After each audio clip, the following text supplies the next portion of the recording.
तीसरे भाव के विषय में आज चर्चा होगी। तीसरा भाव जो कि पुरुषार्थ और पराक्रम का है, आपके छोटे भाई बहनों का है। तीसरे भाव का स्वामी अगर 6, 8, 12 भाव में नहीं है और मंगल भी अच्छे स्थानों पर बैठा है, तो ऐसे व्यक्तियों को भाइयों का सुख होता है। और मंगल से तीसरे भाव को भी देखना जरूरी हो जाता है। मंगल से तीसरे भाव में कौन सा ग्रह बैठा है और मंगल से तीसरे भाव में कौन सी राशि है, उसका स्वामी कौन है, वहाँ कहीं 6, 8, 12 भाव में तो नहीं गया है। इनको भी हमें देखना अनिवार्य हो जाता है। आगे बतलाया है कि यदि तीसरे भाव का स्वामी स्त्री ग्रह है और तीसरे भाव में भी स्त्री ग्रह बैठा हुआ है, तो ऐसे व्यक्ति को भाइयों का सुख नहीं होता है, उनकी बहनें होती है। स्त्री ग्रह अगर तीसरे भाव में बैठा है और तीसरे भाव का स्वामी भी स्त्री ग्रह है, तो ऐसे व्यक्तियों को छोटे भाई नहीं होते हैं, उनकी छोटी बहनें होती है। और भी कुछ बताया है इसमें कि यदि बृहत् भावेश यानी तीसरे भाव का स्वामी केंद्र में त्रिकोण में अपने उच्च राशि में अपने मित्र की राशि में हो, तो ऐसे व्यक्तियों को भाइयों का लाभ होता है।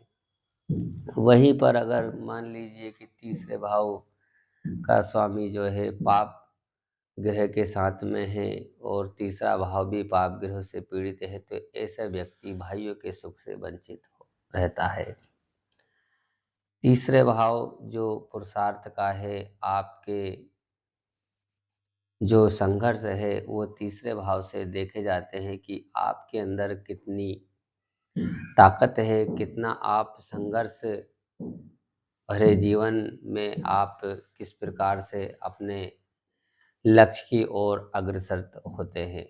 वही हम चतुर्थ भाव के विषय में भी चर्चा कर लेते हैं। जो व्यक्ति अपने अभी तक का आपने घर मकान नहीं बनाया है, ज़मीन प्रॉपर्टी नहीं खरीदी है, उसके लिए हम चौथे भाव को देखते हैं। चौथे भाव में लिखा है यदि सुख का भाव चौथा भाव कहलाता है। कहा है यदि सुख भाव सुखेश और लग्नेश से युक्त हो तो ग्रह का लाभ होता है, यानी कि वह व्यक्ति अपने जीवन में मकान बनाता है।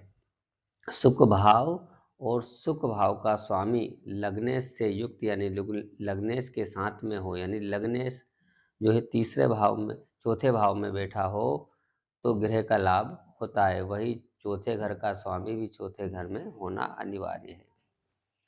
यदि लग्नेश और चौथे घर का स्वामी अगर 6, 8, 12 भाव में बैठा है तो गृह प्राप्ति नहीं होती है, यानी कि वहाँ अपने जीवन में गृह निर्माण करने में सक्षम नहीं होता है। आगे बताया है यदि दोनों यानी चौथे भाव का स्वामी और लग्नेश त्रिकोण में हो और शुभ ग्रह से युक्त हो तो सुंदर ग्रह प्राप्त होता है। ग्रह की चिंता जो है सुखे से यानी जो चौथे भाव का स्वामी है उससे ग्रह की चिंता की जाती है और गुरु से सुख का विचार किया जाता है और शुक्र से स्त्री का विचार किया जाता है। वाहन का आभूषण का विचार शुक्र से किया जाता है। राहु और शनि से आयु का विचार किया जाता है। सूर्य से पिता का, चंद्रमा से माता की चिंता करनी चाहिए। ये जो कारक है, इन कारक तत्वों को आप देखिए कि शुक्र से स्त्री का विचार किया जाता है। जिस जातक का विवाह नहीं हो रहा है उसके लिए हम शुक्र को देखते हैं, वाहन के लिए भी शुक्र को देखते हैं, आभूषण के लिए भी शुक्र को देखते हैं। और राहु और शनि से हम आयु का विचार करते हैं कि व्यक्ति की लंबी आयु है, मध्यम आयु है या अल्प आयु है।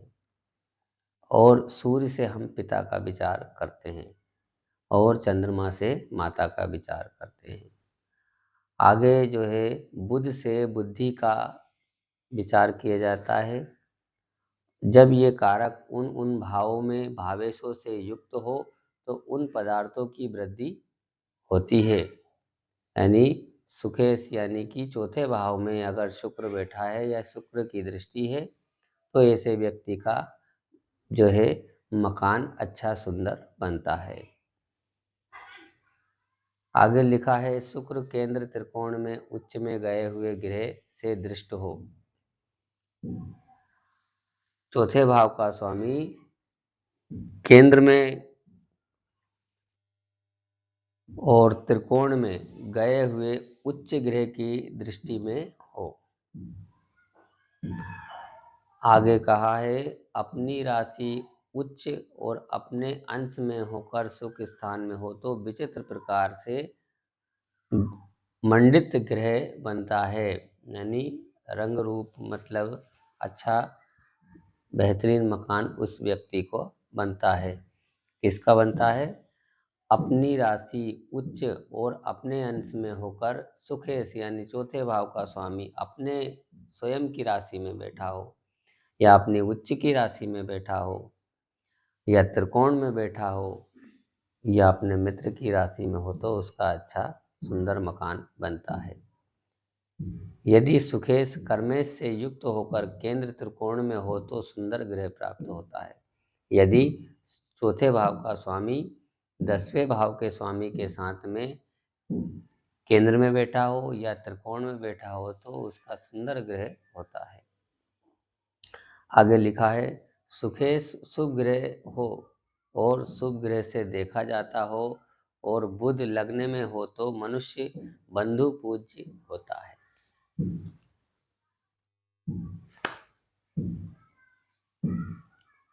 सुख स्थान में सूर्य शनि हो तो चंद्रमा नवम स्थान में हो और लाभ स्थान में मंगल हो तो गाय और भैंस आदि का लाभ होता है। तो मित्रों अभी हम इसके विषय में ज़्यादा चर्चा नहीं करते हुए, क्योंकि आप लोगों को भी वीडियो समझ में नहीं आ रहा है, आगे एक और सूत्र में आपके समक्ष प्रस्तुत कर देता हूँ कि सुख भाव चर ग्रह से युक्त हो तथा सुखेश छठे भाव में और व्यय भाव में मंगल हो तो जातक मुख यानी गूंगा होता है।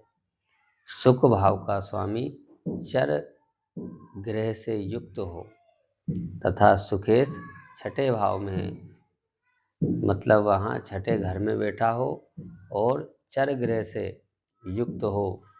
चर ग्रह जैसे चंद्रमा